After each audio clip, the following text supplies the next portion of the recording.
There we go. Oh, yeah, there you go. Yeah, where there's the engineer, there's the way. I'm about to say. Yeah. Oh no, I put the coil in. So it acts like a spring.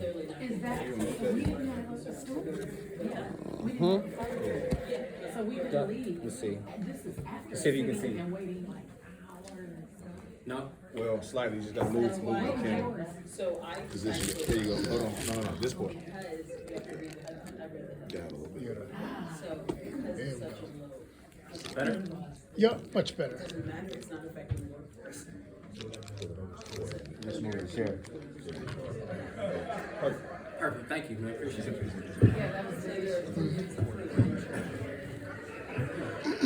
Okay. It is 1:34. Oh, and of course I utilize my phone that has the bio on it. Of course I would. You just catching it, huh? I'm catching it. It's all good though.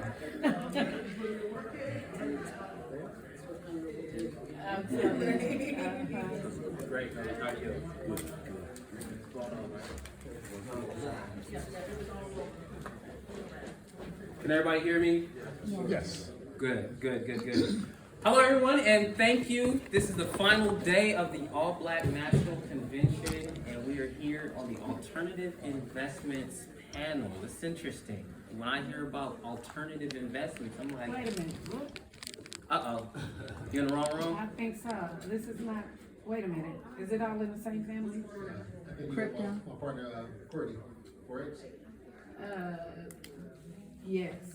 You get the first round. Thank you for saying that. No worries. Black crypto? Yes, it's crypto. We're here for crypto. Crypto gang or don't bang. He's Forex. I'm in crypto. Right, Black Crypto Club. What did you just say? It's alternative. Jesus, Mary, and Joseph. It's the same thing. Just Yes, let- it is. let- I got it. I apologize. Sorry for messing up your footage. Run that back. Can you run that back for his camera so he can read it? No problem. Welcome everybody to the final day of the All Black National Convention, and particularly to the Alternative Investments panel, which is mainly focused on cryptocurrencies, and particularly we're going to talk about something called NFTs, or non-fungible tokens, which is a very, very exciting portion of the crypto space. My name is Jamar Doc Montgomery. I'm a politician, I'm a lawyer, I'm an engineer, blockchain developer, and crypto educator. And I'm so happy to be here with this esteemed panel. We have Jamar James, Karla Ballard,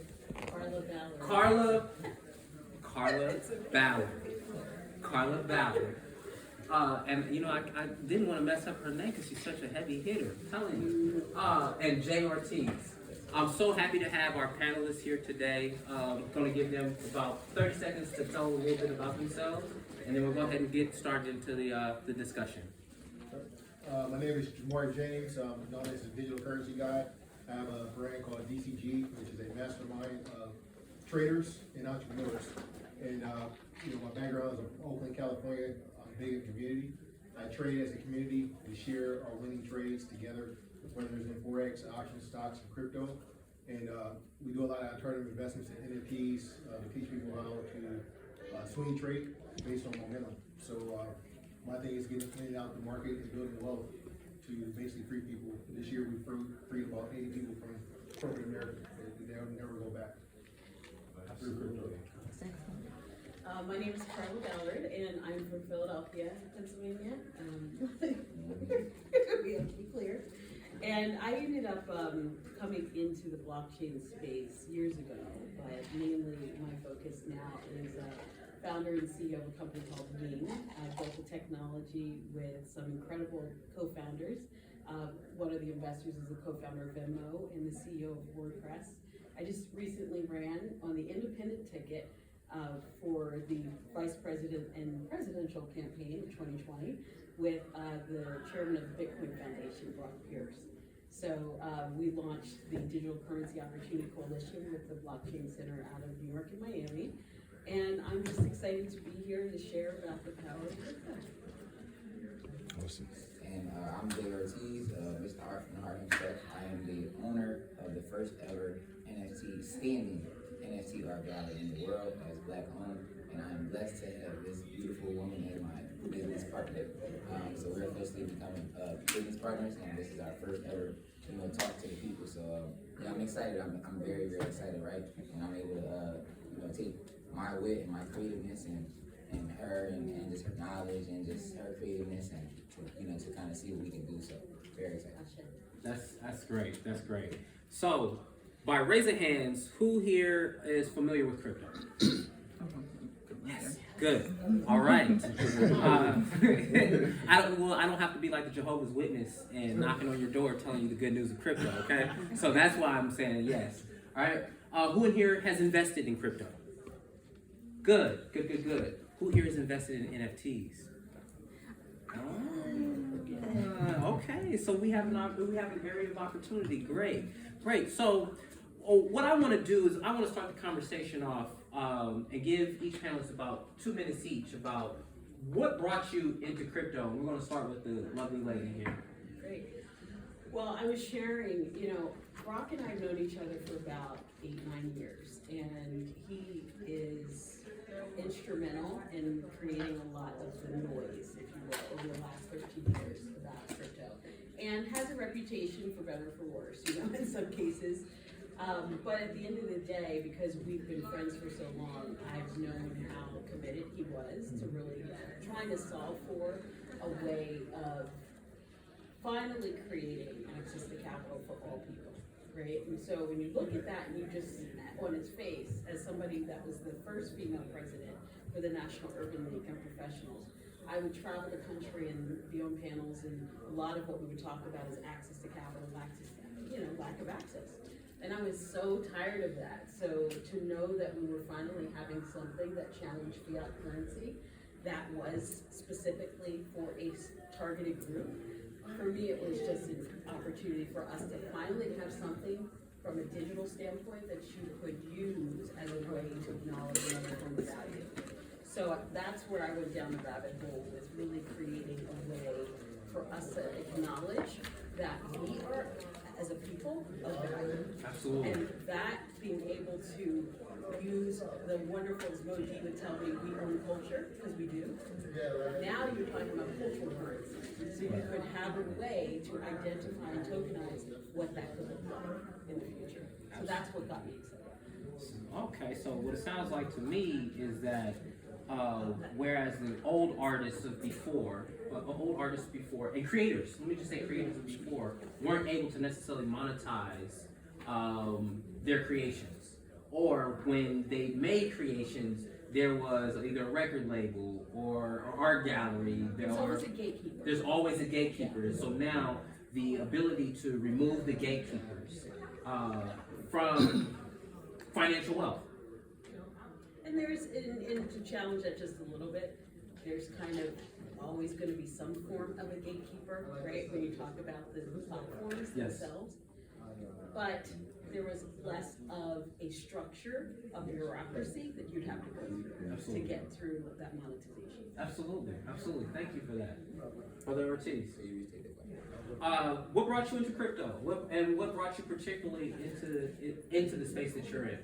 All right, so for me, it's 2 parts. One part is my mom, who everybody knows, she was show Queen. She always was on me about just the future of social media, stuff like that. And she was always on that early, right? So when crypto came out, she was always just, she just had it again. She was like, you need to look into these things, and we were always talking about it.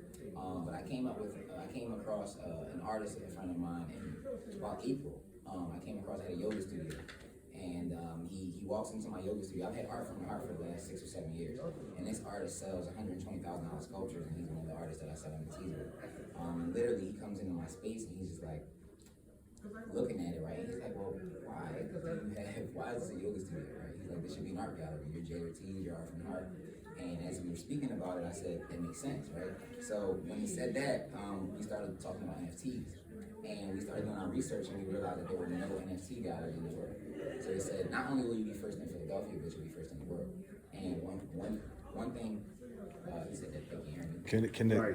Can we use the mics? Yeah. And one thing I knew about being first was anything that comes to money or the future, people our color are not ever first, right? You got when social media came out, you had Mark Zuckerberg, you had these people, and they were ahead of the curve. We really relate to it. All of the people that created this social media platform were white, right? You got your Zuckerbergs and your Toms. So I figured, well, there's no such thing yet. Why not be the first, and why not put our people ahead of the curve? So at this point, right, there's no white NFT gallery owner, right? So when it comes to NFTs and how to run a gallery and how to the blueprint, I'm creating it, and guess who I'm going to share it with first? And that was what got me into crypto. Some tell me you're the Black Planet of Black NFTs now. No, not black. I wouldn't say black NFTs, but I would say I'm the first one to ever hold a standing gallery. So typically, if you go to an art gallery, right, they're not focused on NFTs. If you come into my gallery, there's screens on the wall. There's all NFTs specifically, and standing means we don't go anywhere. So you can go to an NFT gallery, but they leave after 30 days. That's a pop-up. This is a standing gallery. When you come into the city, you can Google me. My number's there, my address is there. We got 5 stars, right? You can Google the rating. You can Google us. Everything is kind of pretty much out there. Absolutely. And it'll always be out there. You know what I'm saying? Absolutely. When you read the papers, it says we're first, right? And that's when we stand. Beautiful. Awesome. And for those that didn't catch my reference, anybody familiar with Black Planet? Yeah. Okay. So who had falling stars on their page? Right? Right? Who had music on their page? Right? So almost 20 years ago, a lot of us were doing coding and developing, right? Only to find out that 10 years later, we could have been making $100,000, $200,000, $300,000 a year from coding, from something that one of us, we probably weren't old enough to be supposed to have a Black Planet page in the first place, right? And weren't realizing that we were learning skills of the future. So in terms of now dealing with NFTs and being the first physical NFT gallery owner, right now we're on the forefront of something, and if we look at it as a fad, then we lose the opportunity that presents itself 10 and 20 years later. So, Brother Jamar. Hey, so I don't know what got me into crypto. It just basically based on my background. Coming from Oakland, everybody was blue collar workers in my family, and we would look across the bridge and see everyone in the financial district. That it's really hard growing up in the inner city when you know that all your family members haven't worked 2 and 3 jobs. And so it was my request to know what they were doing in San Francisco that was so different, giving the kids a better lifestyle. I was raised kind of in the streets a little bit, and a lot of the old Black Panthers, was all about community, but a lot of it was, influenced by drugs. And so, that was a drive that I joined the Marine Corps as soon as possible. I actually went to San Francisco. I was in all honor classes. I graduated at 16. I joined the Marine Corps early so I could just get out the environment. And once I was out that environment, I got into financial services. I started learning about mutual funds and annuities. And then it became a thing. I had to get loans. I had to get a job so I could actually get a loan, to buy houses and real estate. I got into real estate, and that really got me into ownership. And, the banks, they have the ability to stop or start things. With the IRS, is really if you work for an employer, they kind of work for the IRS, they can freeze your accounts. Cryptocurrency, to me, was a form of protest. It was like, if I don't like something, we had the freedom to opt out. And, having our money being put in the banks and they can freeze your accounts, it was really getting in cryptocurrency. And then when I learned that they were actually trading our money, and we're giving our money that, my parents worked 2 jobs to get, they put it in the bank, they invested, and then wouldn't give you a loan. Cryptocurrency was a form of, hey, why can't you just opt out of the system? And I can actually have my own, currency peer-to-peer. And it's really a mindset. And so when I started trading cryptocurrency, I see that, there's gains and wealth to be made. And being in first, these guys that I was trading with, they were leaving trading jobs to go into crypto. And the crypto was developing wealth for them. And I wanted to give back. And so I wanted to learn everything I could about crypto. I had the resources. I sold real estate. I sold all my properties. And I went all in. And I got into crypto in 2015. 2016, I was just trading. 2017, the market ran up. And it you know, it changes the generation by having funds, but then I realized that, you know, even for us as black people, when we die, if we don't educate the other people in our family, that wealth just disappears. You know, they'll get on taxes, they'll, you know, probate, they'll have it tied up, and a lot of families lose property. You know, they lose property when they die. In cryptocurrency, if you die and someone has your private key, like your family members, they're able to keep it and it doesn't get tied up in probate. You know, so it was a form of ownership and saying, hey, I'm going to diversify outside the system. And it's actually worked out, trading our own money, you know, taking care of our own assets. Why are we giving our money to the banks? You know, and so that is really why I got into cryptocurrency. It was a form of, you know, ownership and protest, sovereignty. You know, now I can be independent. I can go anywhere in the world. You know, when Julius Assange was traveling the world and giving out secrets, you know, they froze everything. They froze his bank accounts. They, you know, put him on Interpol, and he was still able to travel the world because he had Bitcoin.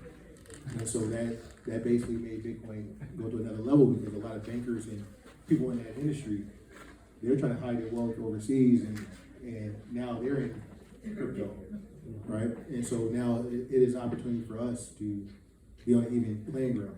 You know, I like to say that, you know, slaves don't trade, they get traded. So for me, every black person should be traded, right? Because at one point you were the commodity, and now we are able to trade and do what we want with our money. Absolutely. Thank you. So we've heard a few things in here that really stuck out to me. One of the things was cultural currency. Another was ownership and sovereignty. So what does cultural currency and sovereignty and ownership mean from, I want to get it from the artist perspective, from business leader perspective, and from a trader perspective? Please take that question. Okay. We've talked about cultural currency, we've talked about ownership and sovereignty. What does that look like in terms of crypto through your lens of being an artist? It's kind of a complex question. Super complex. So let me rephrase. I can start it. I want you to start. Yeah, absolutely. But you know what? When I want to say Modi and I met 20 years ago now, and I will never forget when he made that statement that we really own the culture, because we do.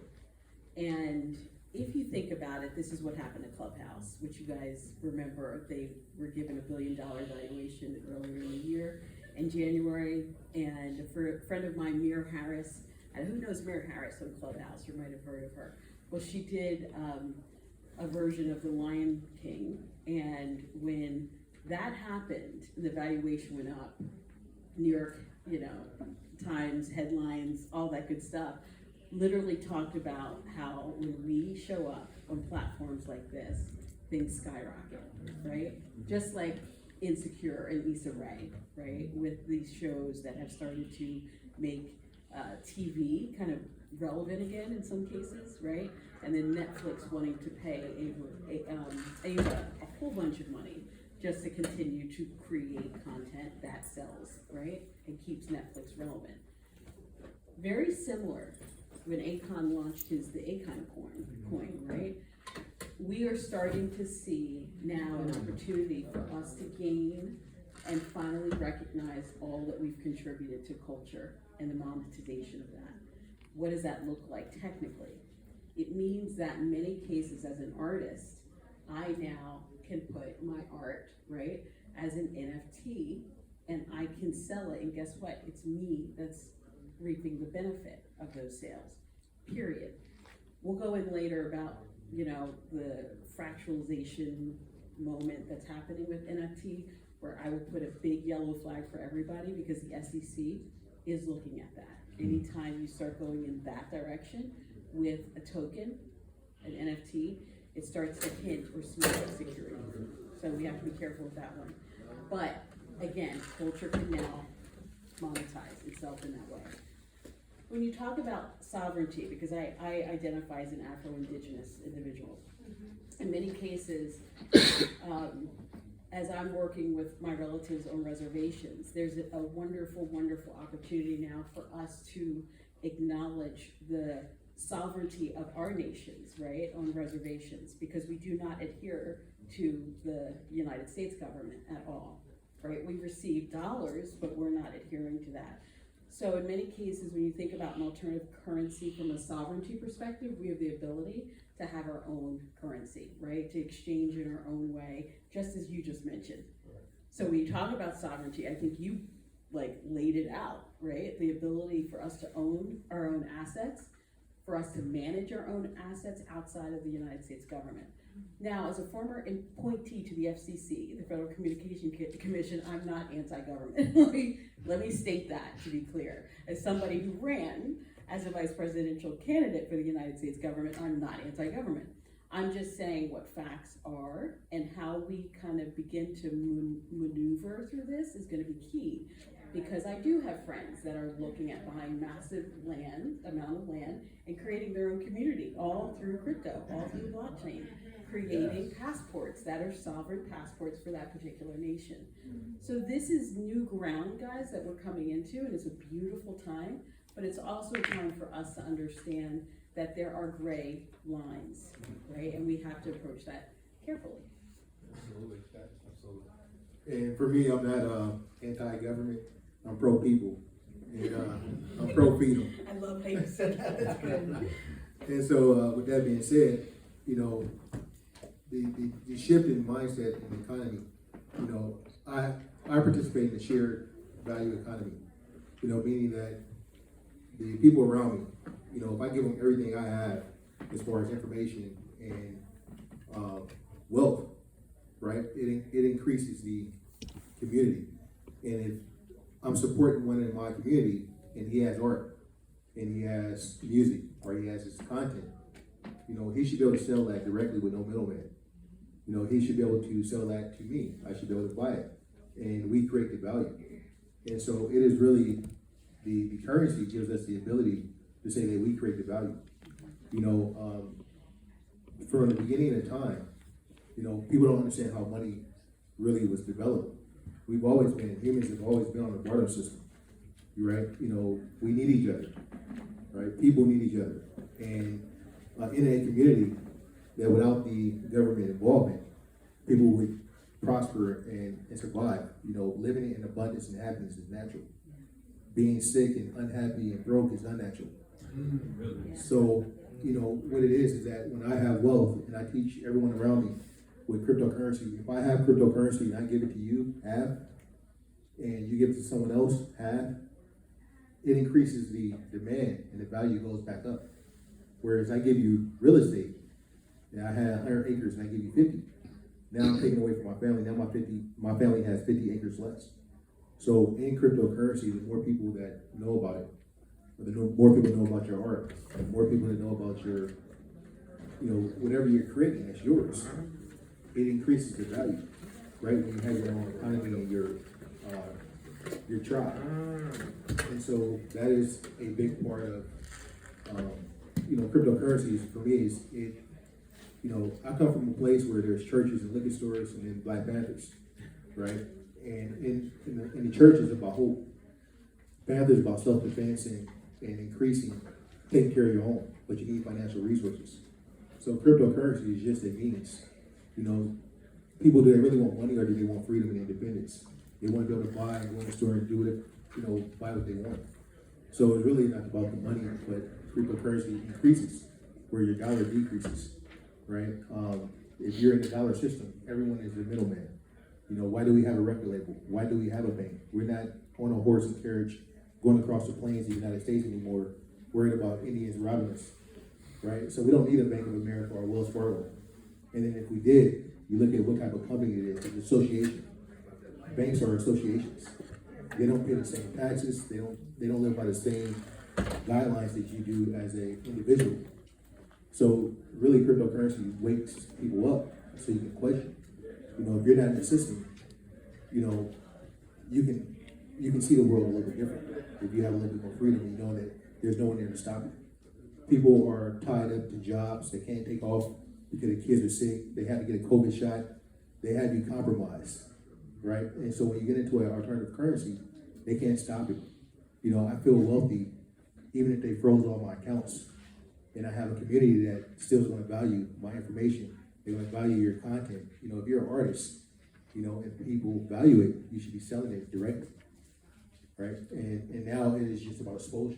So you have to join like-minded people, and that is what crypto does, is it brings like-minded people together. Correct. Beautiful. Oh, you're good? Okay, good. Perfect. I was ready to shift the conversation. Wow, okay. It's very interesting because now when we look at it from a grand scheme of things in terms of sovereignty, ownership, and creating our own value, what I'm now hearing is really you create your own value, right? And you know, you say, how's anybody else gonna think you fine if you don't think you fine, right? So if you haven't already defined what your value is, it's gonna be very difficult for anybody else to see value in you. Or when they do see value in you, you either won't believe it or they're gonna undercut you on your value, right? So now I'm gonna shift the conversation to NFTs. Yes. Non-fungible tokens. Brother Ortiz, help our audience understand what NFTs are and what makes them powerful, and especially for you. So for me, what NFTs do are they're non-fungible tokens. I would call it like a digital crypto, right? It's crypto for art, and what it does is for me as an artist. I'll give you an example. I just sold a few paintings out there, right? So anybody that's seen me painting, I just sold 3 paintings. They're $1,000 a piece, which is cool, right? But when I die, those paintings are gonna be worth $100,000 a piece. Okay.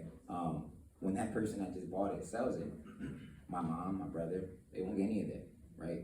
But with NFTs, we didn't even have to sign an agreement. It's automatically instilled in the blockchain that when they sell my piece that was $1,000 and they sell it for $100,000, my mom or whoever's alive, my kids, whatever, will get 10% of that, right? Mm-hmm. So they'll get 10,000 straight through the blockchain, straight to the account before the person that sells it gets their money, right? So we're not left out anymore, and I think that as an artist is why NFTs are important. Oh yeah. That's pretty cool. Yes. So the royalties are basically already built in. You know, if you're a music artist, right, you don't have to go through BMG in order to get paid and go through publishing. BMI, there we go. Thank you. BMI. An ASCAP. Yeah, you don't have to go through it. So I do that. That was what made sense. That was what made sense for me as a musician, right? I have to go through ASCAP. I have to go through all these different things just to get paid. Right. And it's extremely, any musicians in here, y'all understand that you gotta really collect that. It's extremely hard to collect your money. So with this new technology, even for you, and any other musician in here, right? It takes away that you trying to find your money. You don't have to find it anymore. It's right there. As soon as it's purchased or as soon as it's resold, it's right there.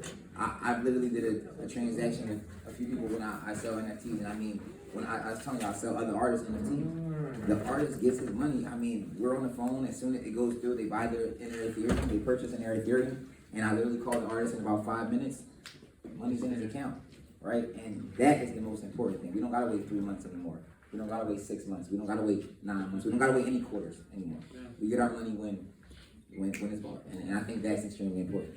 So I think it sounds like it also helps with trademarking and other intellectual property because now you're able to also track that information and have that information directly in there. That's very powerful. Yes, and okay, this is where I want us to be really mindful of what the SEC is looking at. When you have anything that's going up in value like that, that's a security, okay? And so just Google it. I'm not trying to take away anything Jay said because it was amazing and exactly why we want to do this. And this is where they're tracking it or looking at it. So we have to be very mindful. Anything that begins to split and increase in value, that's a security, guys, right? So all that to say, here's the other exciting thing about NFTs that can expand our understanding of, and this is where law firms are starting to look at intellectual property. So there is an opportunity for NFTs in real estate. Mm-hmm. Is anyone familiar with that conversation? Okay, I'm sure you are, right? Because you're both worlds, right? So that's a very exciting conversation to have. And so what this is looking at too is identifying, again, this is where the security thing could play in, right? So we do have to be mindful. But it's exciting because an NFT as a token in the digital currency really timestamps, right? That particular item. So that could be a JPEG, that could be a GIF, that could be a video, but that could also be a piece of art, obviously, in a document. That could be your deed. But what does that really mean? It's a digitized version of the deed, right? So it's time stamping the sale itself. Okay. But when you go to real estate attorneys, it's not the physical deed, right? So you do have to be mindful, but it does lead you then to look at, can I have other people owning aspects of that property? Again, that's the gray area, right? But it's happening. And that's where people are looking into. Now, if I want to have a mortgage where other people are investing in my property, right? There's a lot of fun stuff happening in that area. So NFT for artist, musician, amazing. And there's a whole nother conversation happening around NFTs outside of entertainment industry. It's very interesting that you say that, because what I see, particularly for that industry, the real estate industry, and other industries, is when the notary laws are now implemented into the blockchain. So anybody ever use a notary? Right? Notaries make actual official documents that are recognized by the court, recognized by government. So one of the challenges with NFTs in real estate is if the recorder's office or the mortgage office does not recognize that document, then it does not make it known to all third parties. It does not make it official. So in order for us to have that, in order for us to really take advantage of this technology, certain laws have to change, but when those laws change, what does that do? It reduces the government's power in those transactions. So what we're always fighting, it seems like, is government control and, what do we say again? Sovereignty. Right? So on NFTs, I have it is really ability. It's a non-fungible token. Everybody here has played like a Nintendo game. Everybody remembers the Mario Brothers, right? So imagine that you played the Mario Brothers and you were able to buy one of the Marios, right? Inside that game, and you actually own it. The NFTs allow you to have a record of ownership, right? That's one way that they're doing it in the digital space and the gaming is you're having these characters that you can get in an NFT asset in these games, and you can actually own the character. So, our kids on the 2.0 of playing Sega, they were able to create their own characters. And that character had superpowers, right? They, athlete, they ran 99 and be able to catch. Well, for the kids now that's playing the games, they're going to be able to own that character and be able to resell it. And they can resell it through NFTs. That's one way. For me, with my own community, I teach people how to trade, stocks, options, Forex, crypto. We get in the metaverse, have all this collection of courses. We have 5 classes a day. Well, if I have an NFT and I says, hey, you know what?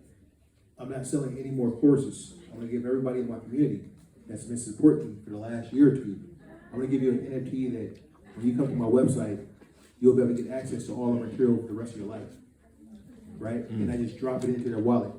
And I says, I'm not selling anymore. So for the community that I have, I've actually given them an NFT a pass. And I says, hey, you know what? But you're free to resell it. And so if nobody sells their NFT, new people want to come in. And they want access to my material or your material or your material. Everyone here is valuable. And now they have to get access to the NFT. They go in the open market. Well, now the open market determines the price. So that NFT I've dropped to them, and maybe they paid $1,000 for my course, but no one else wants to sell. So now that NFT is worth $50,000 to someone, $100,000. And so it's a way to reward our supporters. It's a way to take an NFT and say, hey, I have ownership and access. And so for me, I want to change the way that even people have books, because anybody been in the Vatican? The Vatican. The Vatican. Yeah. Is anyone in the Vatican? No, it's not. Anyone ever been in the Vatican? Never. No. In the Vatican, they have a library. Yes, sir. And they have all these books that are one of a kind that nobody's ever read, right? So they're holding knowledge and they're holding secrets in this Vatican, right? And so, coming from Oakland, not having access to the things that was going on in the financial district, once we have the information, we can give access to people through NFTs, and these people will be able to access information. It's the way that you want to use it. Technology here is the way we want to utilize it for our benefit. And so the people that support you, you're able to give an NFT, they had it, it can be passed on to family, you'll have access to information. What happened if you wrote a book and you said, hey, only one that had this NFT could read this book, and it's on a platform. So they couldn't duplicate it, they couldn't create copies. That NFT, that book will become more valuable and become one of a kind. Right? So there's a lot of new use cases for passing on information. What happens in our community is a lot of times people have information and they die off with it, right? And it gets lost. So putting this information on a blockchain, putting it in NFTs, now we can pass it on and we know where it stopped. We know where that last ownership stopped at. And then it now can be moved if they so choose to, or it can bring their family wealth. So, using NFTs, one, to non-fungible tokens and get into it, but actually use it as a way to build wealth for your family, for artists and musicians and book writers, for coaches and teachers. Now if we had a school, me, you, this person here, we have 5 people, and we have something to teach. We said, hey, anybody that had this NFT, they can come to our school and we'll teach, for free, but it's creating more value for that NFT. And now that wealth, maybe you have 10 NFTs that get access. Now people want it, it's in demand. Now it's 10, 20,000, 30,000. And now you sell one of the NFTs and now you have one extra person comes. That will create some value. Gary Vee just did the same thing that I want Dr. Boyce Watkins to have is he basically, everybody else supporting Gary Vee NFT in the beginning, he created more and more value. And now the people that supported him, the NFT that they bought for $2,000 is worth $40,000, $50,000 in less than 8 months. Because now he's not creating anymore, and now people want access into his community. And so he just became 50 million, 60 million richer. And all his supporters also became 50,000 richer for buying into it. Beautiful, beautiful. I now want to go ahead and open it up for questions from the audience. Got 1, got 2, got 3, 4, 5, 6, 7. Okay, cool. I'm gonna remember where everybody's at. Go ahead. So I actually have a question about just what you were talking about. So several questions based off that. Because my understanding of so I read this article about Mark Cuban, please forgive me, Mark Cuban, and he was saying that he's going to, he owns this, I think the Mavericks, and he's going to start using NFTs for the tickets, I believe, for his games. And he was saying that, so, because normally with the scalper sells a ticket on the street after they buy them, you only get the profit at one time. But when it's an NFT, the digital, that coding, yes, I'm so sorry. So, preface that by saying, you said you're going to start using NFTs, or you're using NFTs for so I'm going to start using NFTs for my community. Right. I don't do it right now. Right. Do you plan on following that model Oh yeah. of always making sure that you get a piece of the pie? Right. That's the exact model. After a certain point, I stopped selling memberships, and now the NFTs, I'll get royalties. But my thing is, people leave their full-time job, they get all the information, they become independent. Right. So at that point, they may not want to stay in the community.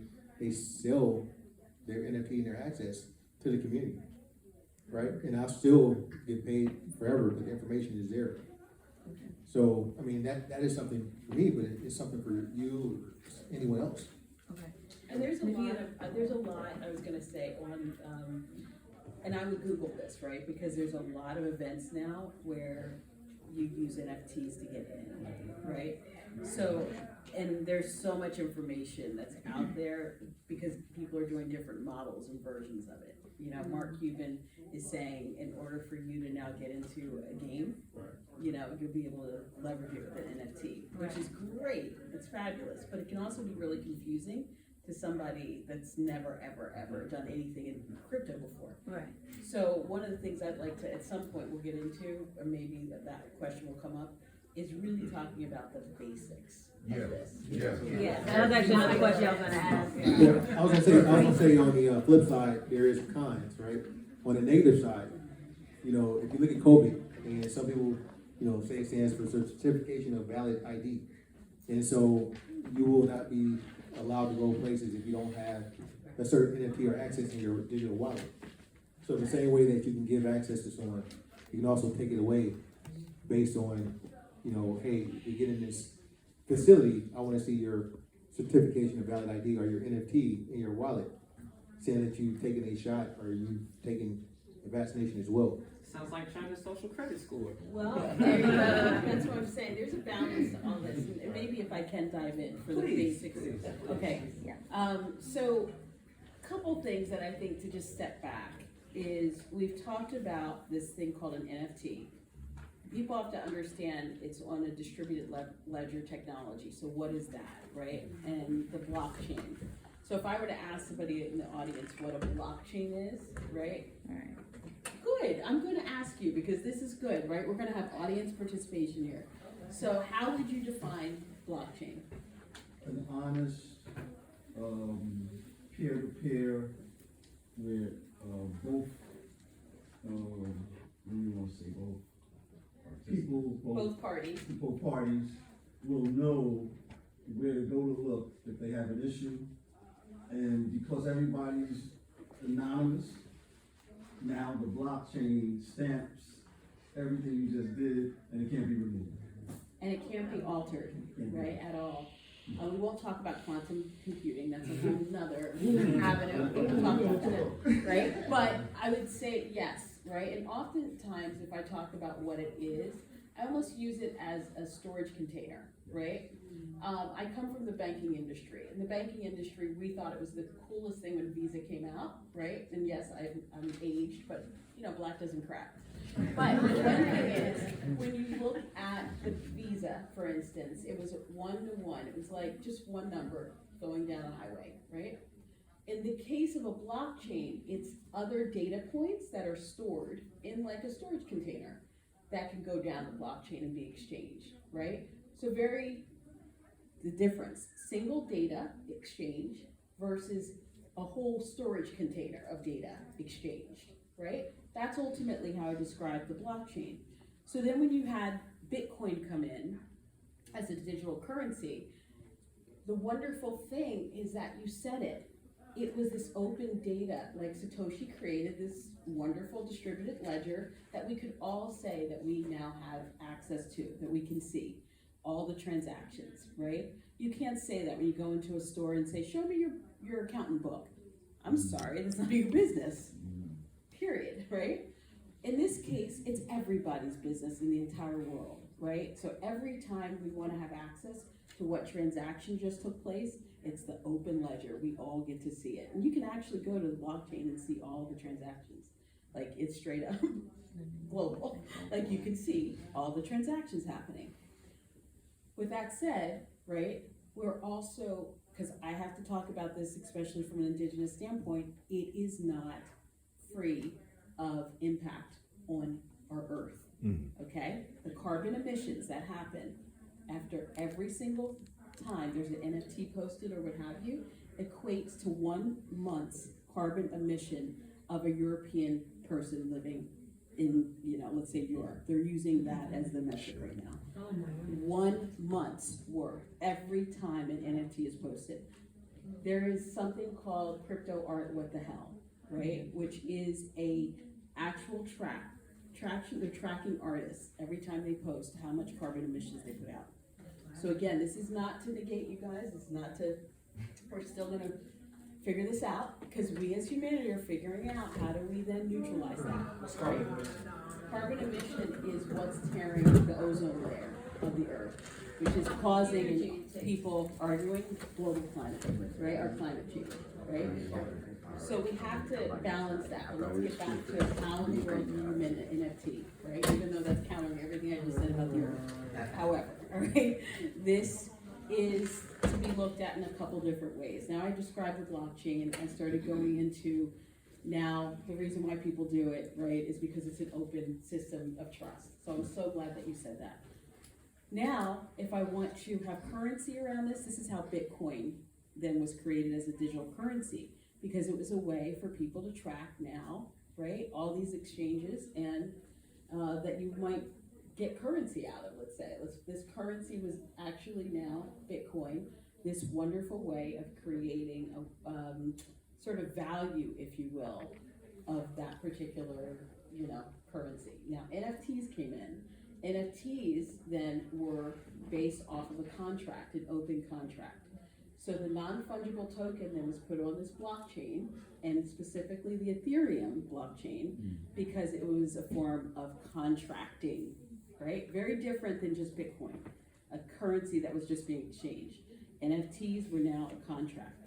So when you talk about how do I mint an NFT, I'm going to be really basic. I like OpenSea just because it's sort of the beginner's place to mint your NFT.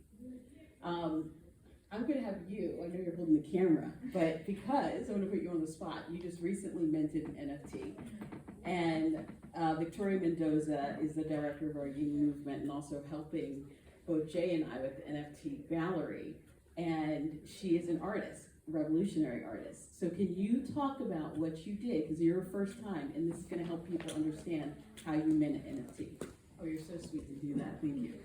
Putting you on the spot. Hi everyone. So my experience in minting an NFT for the first time. Something to take into consideration. I definitely agree. OpenSea was the easiest for me. You also have to get a crypto wallet. Yeah, a cryptocurrency wallet, and purchase cryptocurrency in order to go through with minting it. So another thing to take into consideration is that. So setting up your wallet, purchasing cryptocurrency, and then also the gas fees. So in order to go through and mint it so that it's able to be purchased, you do have to pay a gas fee, and that fluctuates. So that's another thing to take into consideration. It might be $100. When I did it, the gas fee was $132. I checked before this workshop at 1:30, and it was $353. So it fluctuates, and I don't know if it's... What wallet did you open? MetaMask. MetaMask is what I'm using. There's a ton of different apps. And I think the reason I went with MetaMask is because in doing research into what is the most user-friendly, I read that MetaMask was the best beginner-friendly wallet to go with. So. Right, and there's also Coinbase. So, yeah, Coinbase and MetaMask, I would say, unless you have another one you'd like to use. You don't use Coinbase. Yeah, there's a whole thing about Coinbase too. All right. So MetaMask is what I use as well, right, as a wallet. So you have to have a digital wallet. Now, there's something you said that was so important, is the KYC. Who knows what KYC means? Know your customer. Know your customer, right? So that's the ID piece, right? And you were talking about it. Like, you have to be able to identify yourself, guys. So if you have some form, passport, driver's license, you have to be able to identify yourself so that you can even open up a wallet. Right? So this is the key thing when you're NFT. Not all. No, that's true. Okay, not all. We can go to Etherscan, not Etherscan, but my Ethereum wallet. You can go Trezor. But for 80% of the people who are unwrapping into crypto, you're going to go through Coinbase, a regulated exchange where you have to have the KYC part, basically your identity and your passport or your ID, like she was saying. So for 80% of the people that are going to be getting into crypto, that's the traditional way that you're going to be getting into crypto. But then the more sovereign way, which I love. Right. I'm going to let you take over now. And so anyway, that's okay. That's okay. All right, never mind. But anyway, the basic. Okay. So the basic to start an NFT. Again, just to review, go ahead and open up a crypto wallet. Right, number one. Top two, MetaMask and Coinbase. Number three is make sure that you do have some dollars, especially if you are planning on reselling. Either selling or auctioning, you're going to need to pay for gas fees. And the gas fees, when I say gas fees, this is the carbon emission, this is the energy, guys, that's being used by these blockchains. So they're saying, okay, we have to put out energy, we have to buy it, therefore we're gonna need to have you supplement the cost of it. Questions, I just had a question to ask. Please. For so their gas fee, is that monthly? Or that? No, it's that one time that you're It is the one time only, okay. It's to fund the transaction. Go ahead, I'm gonna move back to you. You guys kind of covered my question, but I want to get a little more clarity as far as in the art space. Work that you've already put out, it doesn't make a difference in terms of work that you've already put out on social media, stuff that's already been out there for years, for you to then re-release it on this blockchain. I'm just making sure that I ain't screwed myself by putting all this material out already that people could have been making prints of and blah, blah, blah, Guess blah. what it does? It says it's yours. Excellent. That's it. And you can literally, as long as you can turn it into a JPEG or GIF or whatever, doesn't matter, you can go back as soon as they have video, anything you got, you can put up there. It's a certificate of authenticity. People are selling like clips of basketball, they're selling all kinds of stuff. And is there a way that we should consider how to operate with our originals now that NFTs are on the map? I would say, this is what I'm doing. I can't portray like I know everything, but this is what I'm doing. I will combine it, right? So when somebody buys an original piece, you might want to attach the NFT to that, or if they buy the NFT, you might want to attach the original piece to that. You might want to double it, however you do, but that's how I'm doing it. Got you. Thank you. Get to that. Move through the back like that. No worries. So my basic question is, if say I had $10,000 in cash in my bank that I wanted to transfer and turn into Ethereum or whatever else, what's the actual process? How does that go? Like, I go get my cash and I go to one of these Coinbase ATM things, or how does that, how does that work? Beautiful. I mean, just to get into crypto, you can download an app right now. I want you to think of crypto as just a regular currency. I want you to think of it as pesos or yen or the rebel. Okay. Right? And when you go to the airport, you just go to an exchange. You exchange your US dollars for the rebel or for the pesos or the yen. Right? You can download the app right now on your phone, crypto.com, and you can tie it to your bank account, and you can just do a transfer. And you can transfer the dollars, and you're actually exchanging it for a certain value of Ethereum or Bitcoin or whatever other coin that you want. And so now you have that wallet, you have crypto.com card, anywhere it has a Visa, you can use, the crypto.com. So crypto.com has a card like this, anywhere has a Visa symbol, anywhere in the world. You can go to ATM, you can pull out cash, you can pull out. This is so exciting, I'm getting all buzzed. Yeah. It's just fear, it's fear. I don't know how that's gonna work, right? So, you can't leave the country without declaring more than $10,000, right? But if you're in Mexico and you wanted your wife or your friend to send you $1 million, you don't have to go through any bank. You just pulls out the phone, he sends it to you. Yeah. Now you have $1 million on your phone, right? So that is the freedom that you have, that you can have on your phone and carry it out the country. Let me, the next question. Just a really quick question. Go ahead. A really quick question. If the government comes out with their own digital money, what type of effect do you think that will have on crypto? It had a great effect for me because it'll bring more users. I mean, I'll tell you what I think is going to happen. They're going to come out with a digital dollar because right now, if I give you $100,000 in cash, or you $1 million, and you go out this office, or you go out this building, where's that cash at? We don't know. But on crypto, they're going to take everything you have in your bank account, and they're going to say, hey, we're going to put it on a digital wallet, and that digital wallet is yours. And now, every transaction you do and everything you spend will be tracked. Right? So controlling the inflation right now. Imagine it says, hey, everybody transfers money you have on your digital wallet. All right, we're gonna drop your, whatever they're doing with COVID, PP. I don't take anything from there. PPP or whatever. They can drop that onto your wallet. right? And say we're dropping you, you know, $30,000. Well, we're gonna drop it on your wallet, but you have 90 days to spend it. Now they can control inflation as they want. They can get you to buy and still economy at any time. So, to me, the government and elitists, they're not about stopping you from getting money. They want to control it, right? And control you. So if you take money from them, like a lot of people took the PPP loans and everything, now they know exactly how many employees you paid, they know what kind of income you have. For people like me that didn't take it, how the hell you survive with no money from us, right? How are you still living here and still paying this? Then they go look at my tax record and go, well, how much did you declare?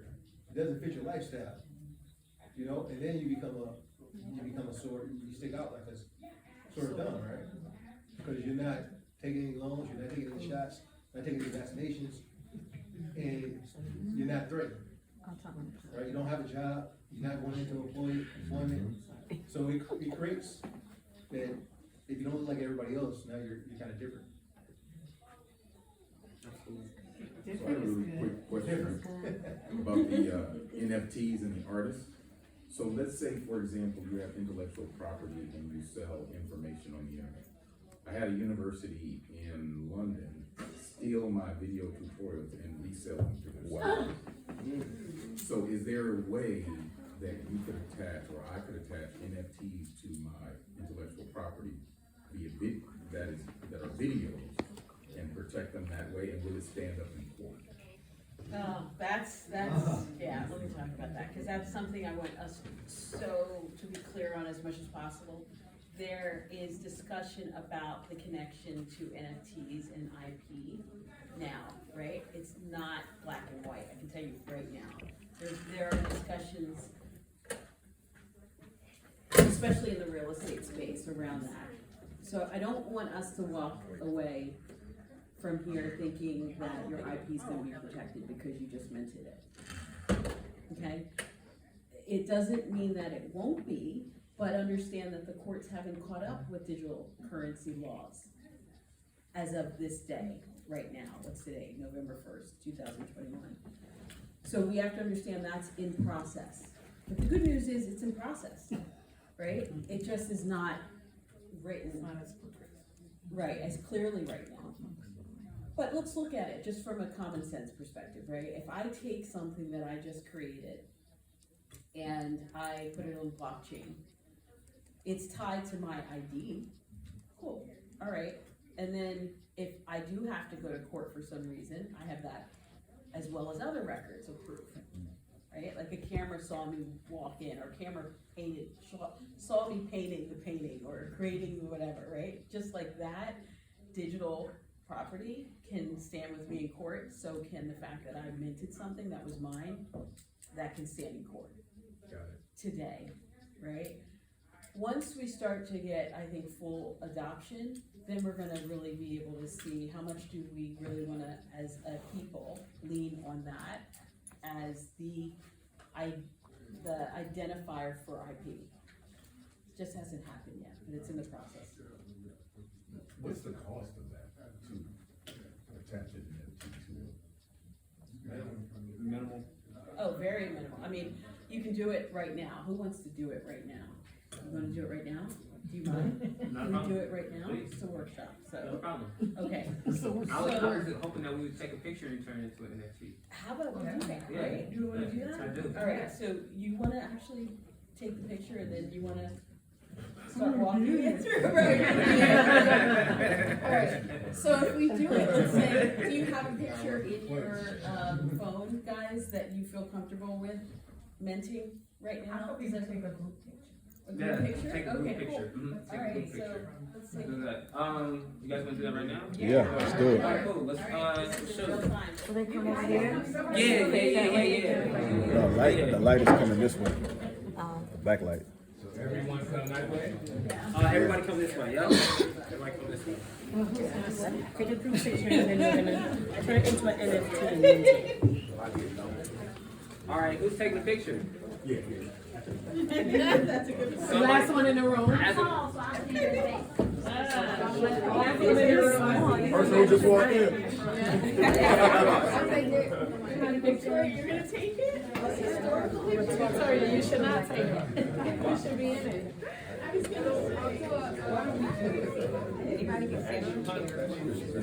Here, hang on, I'll get somebody to take it. Can you have somebody out there to come in and take a picture? Oh, we got somebody, we got somebody. Okay. She's gonna. I'm gonna give you my iPad. Can I sit in the back? Yeah. I'll make sure to open up. I just want to get it back. Okay. Can I get behind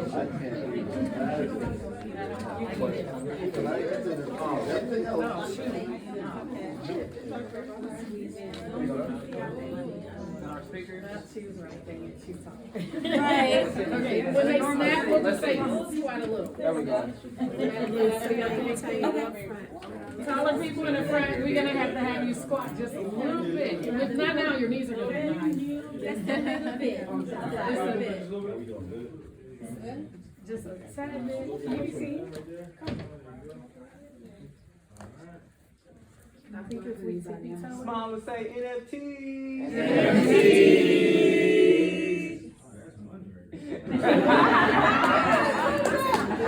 One shot, that's great. It's a black organization if you ever see it. That's great.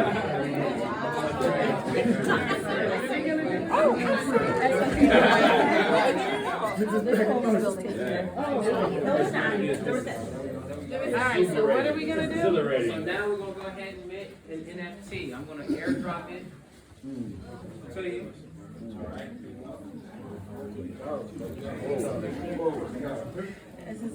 Thank you. You can see my face. Yes. I wanna see how you do that. It's all on the app. It's all out. What's the name? A bunch of them. Coinbase. You can use, that's what you were saying. You can use.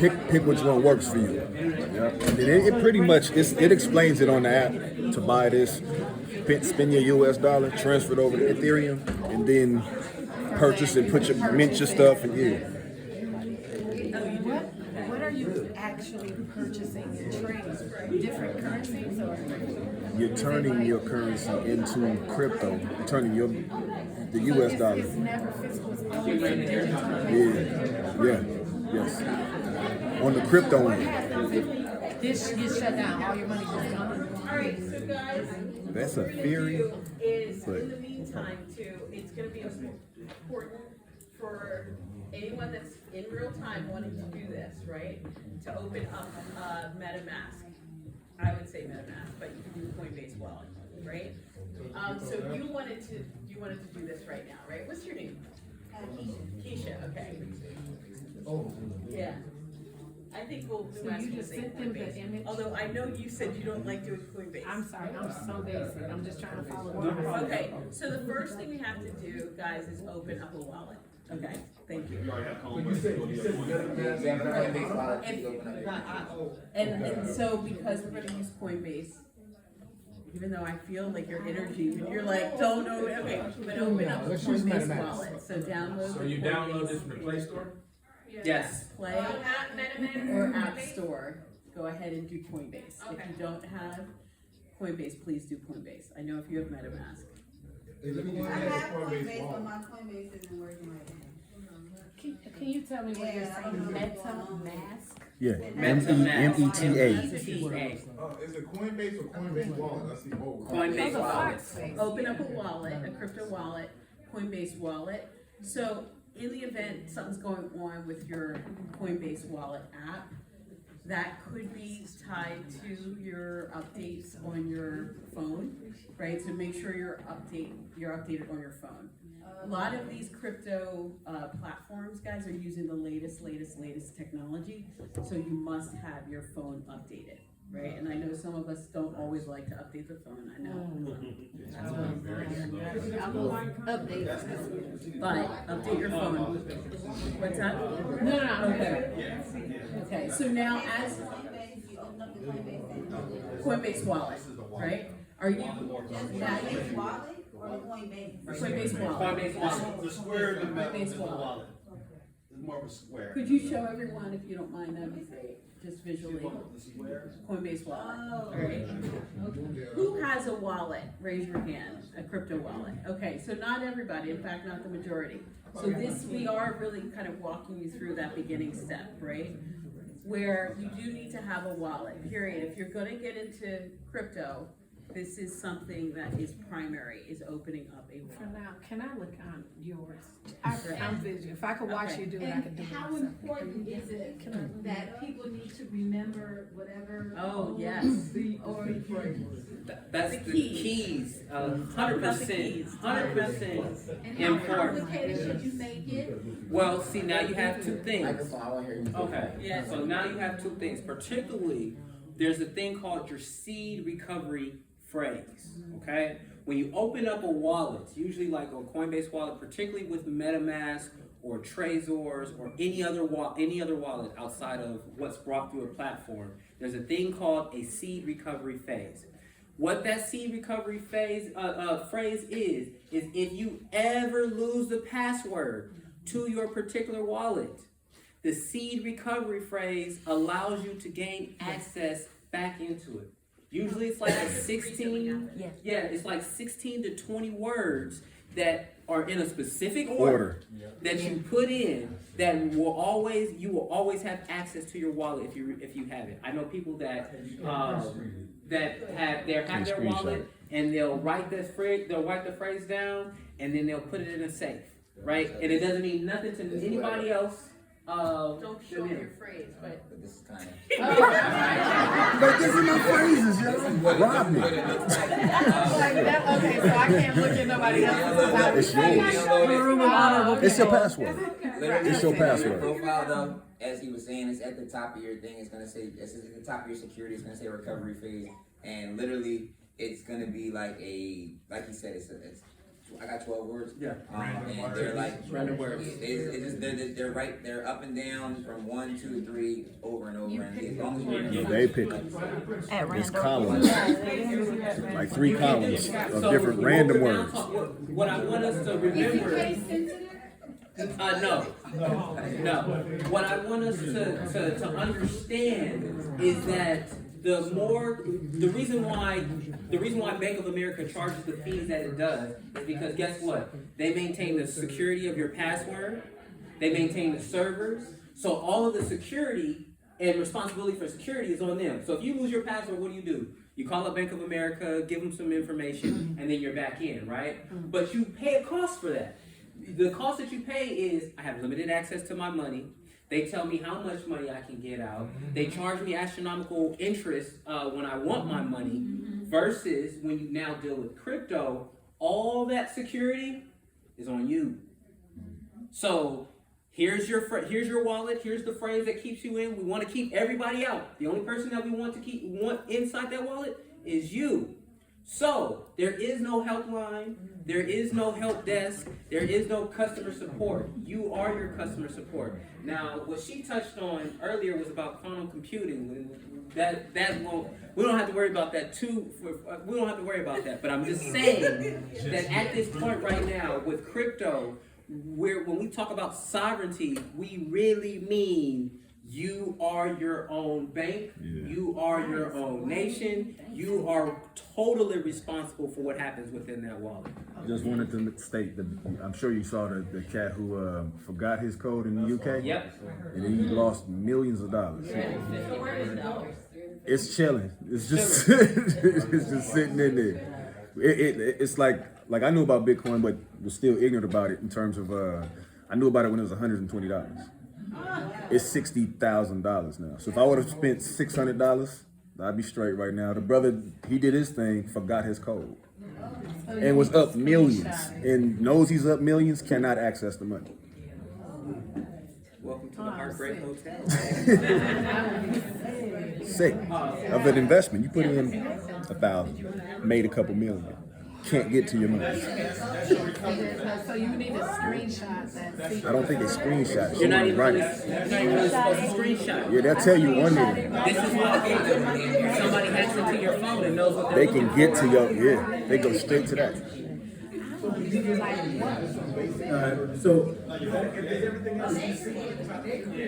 Can we get back to turning that into? I'm gonna get to that. And so we can get back to minting our NFT. What was your question?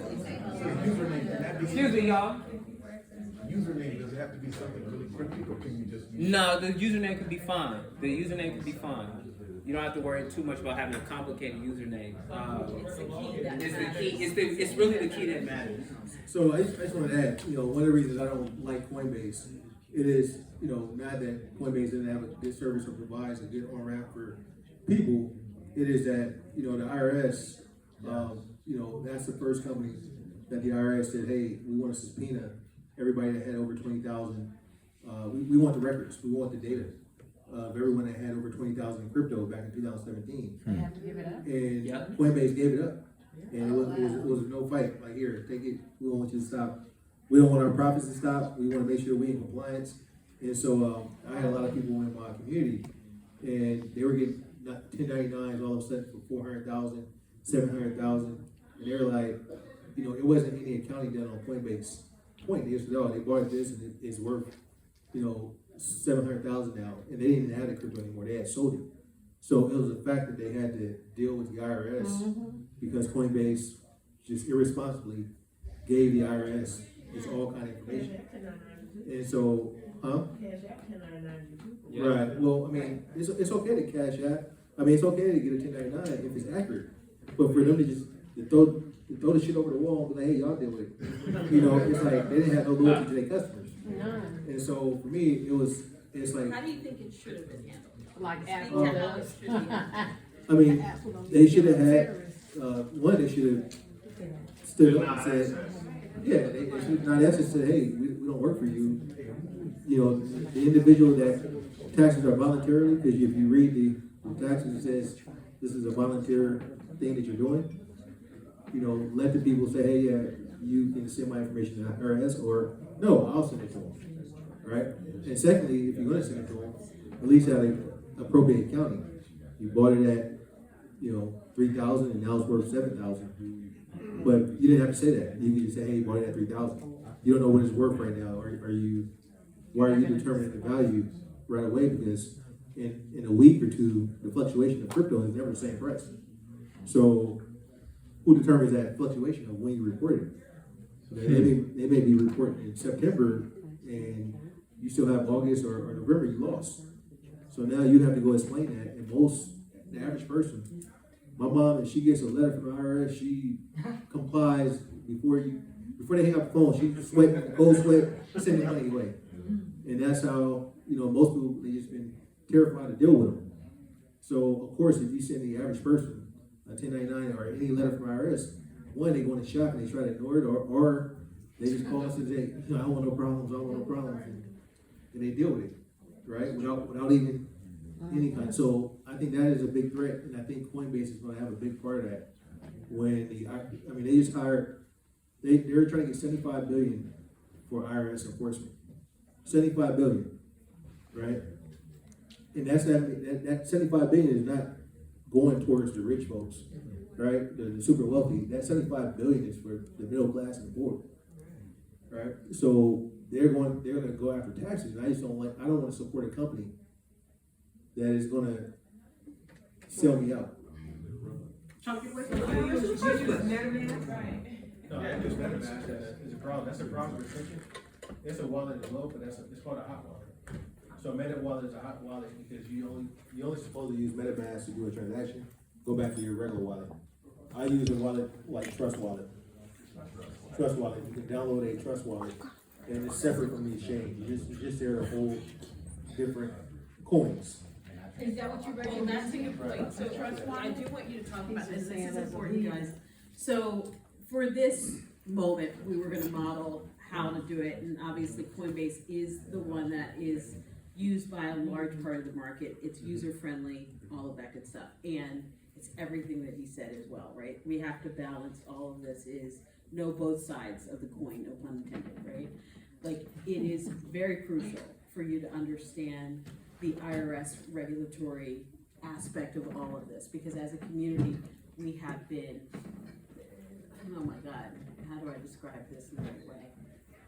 we have been really uneducated in many cases about this space, right? Because many of us might not have the means in which to get the legal counsel and guidance to avoid a lot of those IRS issues that have come up. That's generationally. So we have a very harmed, very traumatic, almost probably PTSD to a certain extent as it relates to the IRS. That's just real. We can't skirt that. With that said, I do think there's an opportunity for us to understand, okay, deeper, how do we negotiate the waters with respect to this? This is where it goes back to your idea of community, being able to insert understanding, knowledge, and I hate to use the word loopholes, right? Because that has its own connotation, but just understand what the laws are. Once you understand what the laws are, you can begin to negotiate the waters towards your benefit. Taxpayer-friendly strategy. Thank you. That's so perfect, right? Lawyer terms. Taxpayer and friendly strategy. right, and that allows for us to understand how do we do this. But we also have to understand, guys, and this is the other side of Karla, who's not like I'm pro people, right? And pro people also means that we do have things that the tax dollars pay for, like our roads, right? Like our lights, unless we are choosing to do homesteads, right? In the villages. No, for real, like this is true. This is where things get paid for. Now, if we want to go out and build the roads ourselves, right? We have every right to do that. If we want to go out and build schools ourselves, guess what? We have every right to do that. And some of us, frankly, are doing that. So let's not like even joke about it. There are a lot of us that are going and buying land in Ghana that I happen to know of, and they're leaving the country, the US, because they don't want to live here anymore. And they're going ahead and building societies completely on their own. Akon is doing this, right?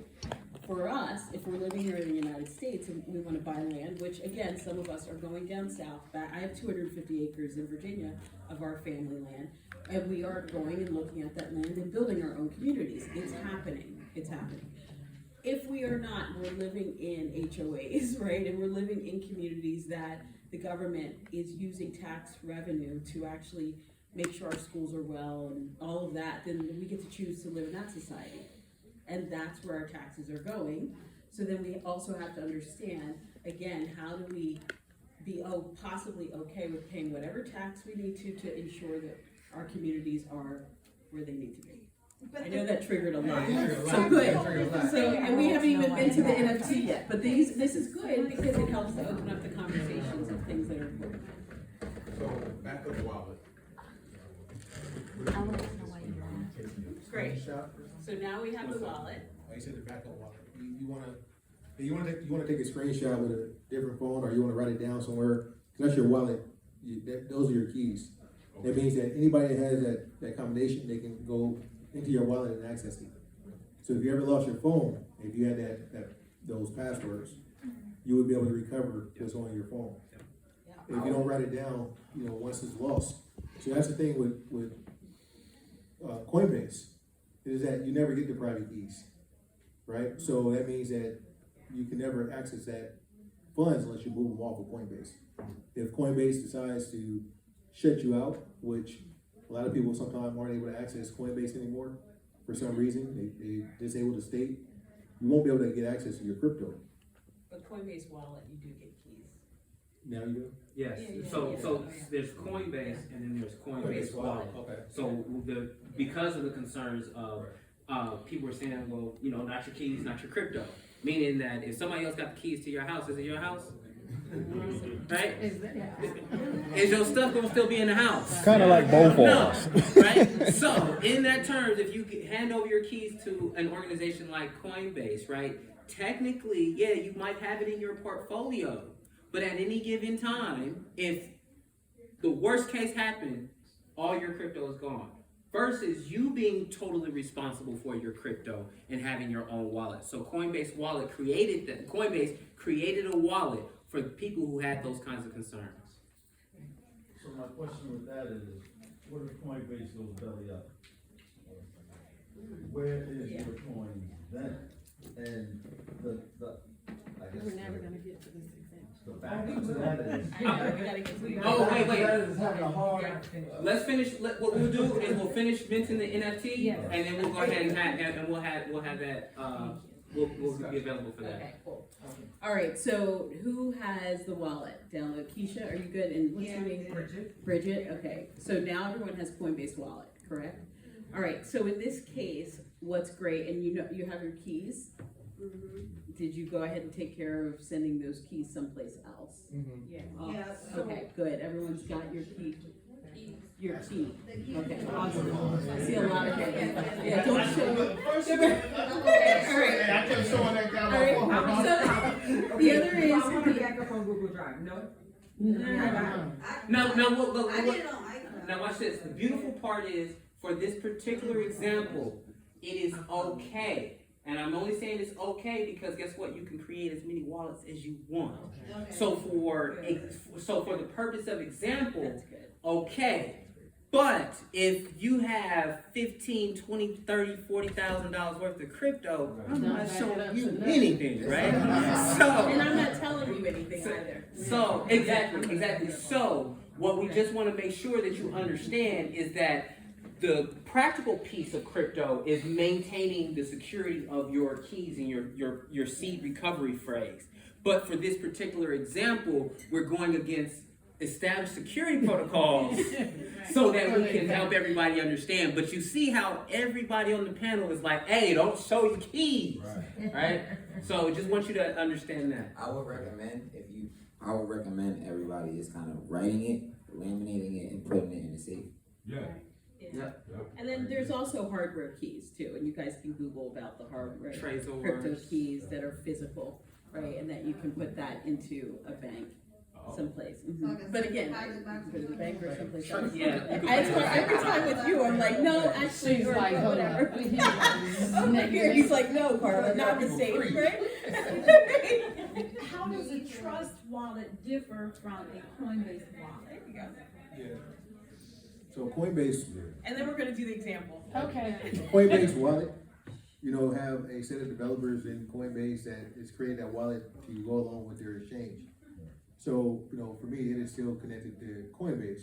A trust wallet is a multi-chain wallet. So it means that a Coinbase wallet will allow you to have the coins that Coinbase are selling. A multi-chain wallet will allow you to have different coins on your wallet that one may be an Ethereum type coin, another could be a Bitcoin, another could be a Solana. So you can have more options to keep all your coins the same places. Each coin has a different blockchain, right? And so certain exchanges will support certain blockchains. Coinbase supports a lot of coins. That's why the price goes up when they put a coin on their platform, because now the users have access to buy it. Whereas some of the coins that I buy right now, it's not on Coinbase, and Coinbase don't support it. But the guys in crypto, we're buying it, and it's going up, tremendously. Right? Whereas Coinbase, they have the general coins, and anytime you have an open market, you have more buyers and sellers, right? And that means that the price doesn't move as much because you have people buying and selling. And the trust wallet is just as secure as Coinbase? To me, it's more secure. More secure. Yeah. And you can create as many different Wallets. So if I wanted to create a wallet right now, create another wallet, I can name it, I can, back up the key, and I can have 100 wallets under my trust wallet. Right? I can have as many wallets as I want, and it can support multiple coins. So why is Coinbase so popular and the It was trust user wallet? friendly, it's how it was It's designed. user friendly Oh. because it's literally One of the first. and it's one of the first. Think about this. If I created a corporation, I would have obstacles if I didn't want to deal with the government. Coinbase, the first one says, hey, we want to comply, we want to do everything you say allow us to operate and make more money. If I created a company knowing about crypto, it would probably be a little bit more, I would mix up coins, you wouldn't be able to tell the address, I wouldn't keep IP addresses. There would be things where it's like, no, we don't want you running a company because, this is for the people. Whereas Coinbase is for the capitalism, right? They're gonna do everything that the government tells them to stay in compliance. Right? If I started a company, I didn't pay no taxes. How long would I be in business? I'd be in jail. So every corporation is allowed to hire people, as long as they're collecting the tax for the government, they're making people get drug testing, whatever, COVID, right?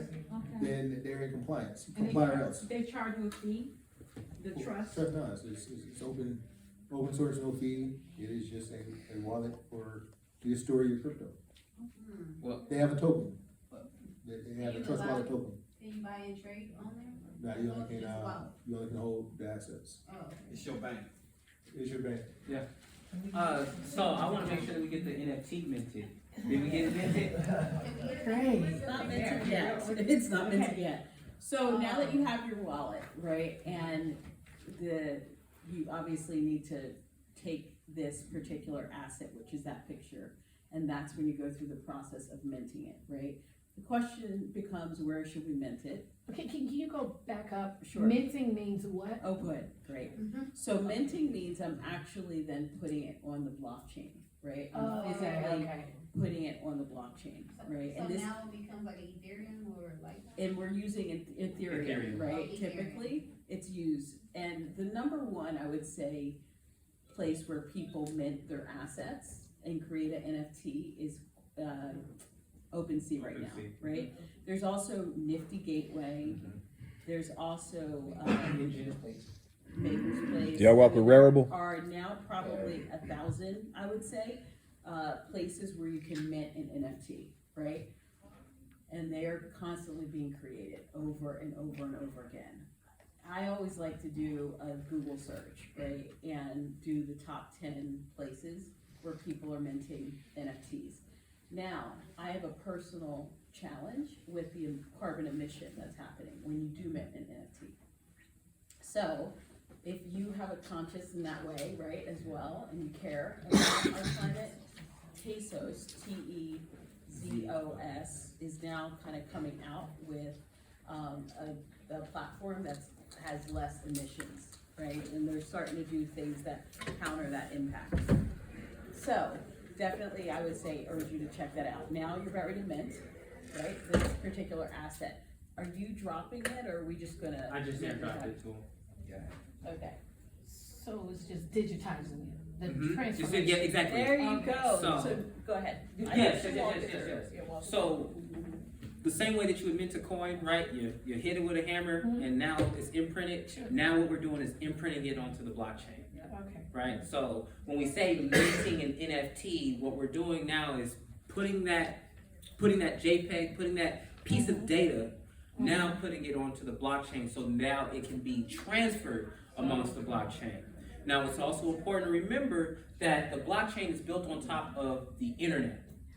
So because it's built on top of the internet, it's moving through the internet, but the way that it's moving is through the blockchain. Okay. And the most popular, the most popular, not platform, the most popular blockchain for NFTs is Ethereum. The reason why that is because Ethereum also has its own programming language, which when we talk about minting our NFTs, all that is just software. All that is just code being ran and telling this particular piece of data, in our particular case, is a picture. This is how you're supposed to act. Every time that you are transferred or every time that you are sold, I get a piece of it. So when we go back to the conversation about I have some artwork, and if Brother Ortiz sold his artwork to somebody, his family is no longer able to profit from that. Right. But if it's minted through an NFT, if something happens to him, right, it gets sold, his family is able to still receive a cut in perpetuity. If it goes from John to Sally to Susie's hands, every time that transaction happens, his family or his wallet that his family owns gets a piece of that transaction. And it could be tracked. In an NFT, and it can be tracked. Oh, okay. So that's the power of it. Like we now talk about how there's missing Picassos and missing artworks, right? Now that we've digitized the artwork, we're able to track the ownership of it. So if we know the ownership of it, now we're also able to say that this is authentic artwork, right? This has been signed by the artist. This came directly from the artist. And now the artist is also able to continue to reap the benefits of it being sold on the secondary and third markets. For to pass down to your children and family, is that something you set up in the beginning, or do they just automatically know who to send it to in case you pass away? I'll put it in your will. Oh, Yeah. it's in your will. Oh, okay. Yeah, You can so create there's, a wallet. Code too, right? there's two, yeah, you can code it. You can code it. So now what we're talking, now, the great part about your question is it's showing how we're living in two different worlds right now. Right? What happens digitally and what happens on, I would say, on the physical layer. Let me say that. We have the digital layer and we have the physical layer. So this entire transaction can happen on the digital layer and nobody knows about it on the physical layer. Right? The way that we make it so that it is represented on the physical layer is through trust, through wills. So now, not only does your family know, right, that not only do you have this artwork, but now your family actually knows that they have a right to it. Or you could just give them the password. You could do, you could do that as well. You could do that as So I well. do have a question. I have a question of the password one, right? If you give them the password, and your name, I mean, just because you died and say it's your nephew as the password, if it's no will, can the wife overtake that? You don't want to put it. Okay, well, let me put my lawyer hat Right. on my I was like, license that practice in Florida. Yes. But I'm going to tell you what the law is in other places. Okay. So now when we start talking about ownership, right? And ownership, you now have given him access to a particular asset, right? The same way how if you gave me $1, right? The way that I know that I own that dollar is because I have it. Possession. Possession, right? Yeah. Possession. So if you are in possession of a particular asset that does not have a record, Right. Right. you open yourself up for no longer having ownership of it. So anybody can snatch it. So now, watch this. Brother Ortiz, you just made a painting, right? You just made a painting. He sells his painting, and it gets stolen from the new buyer, right? He can now say, oh, no, because anytime that I sell my painting, it is required that an NFT is also minted with it. So now I know that you have something stolen because there's no associated NFT with it. So we've combined the physical layer, right, with the digital layer. And that's the main part about that we're having with crypto adoption is how do we merge the digital layer with the physical layer, with deeds for property, right? The physical layer is I'm writing the deed, I take it to the recorder's office, and it's recorded in the public records. So now it is known to all parties. What does that do for the transaction though? It takes how long for you to close escrow on a house? 90 days? Right? Imagine if you could have that same transaction happen in 10 minutes. That's the digital layer. But we have not moved, we're totally capable of doing that, but we have not merged it with the physical layer that makes it legal and binding. Make sense? Thank you. No problem. We'll get to you. Must mint the picture. When you sell NFTs, when you get the Must blockchain, mint you the can set picture. your own percent that you want, correct? Or no? Yes. Well, no, yes. Yes. Absolutely. Okay. Absolutely. So it doesn't necessarily have to be 10%. If you wanna do like 15% or 20%, each time it's sold, you can. What happens is OpenSea makes it very easy. So OpenSea already has their own structure for it. However, if you went and actually, this is what makes developers so powerful, is because the developer can say, all right, you mint one, right? And now we set the percentage fees for each one. Speaking of mental. We gotta do it. Oh, Yeah, OpenSea, OPEN. It's two words together. OpenSea. like the OpenSeas. Wait, who doesn't understand what? I heard someone. Oh, no, I'm sorry. You good?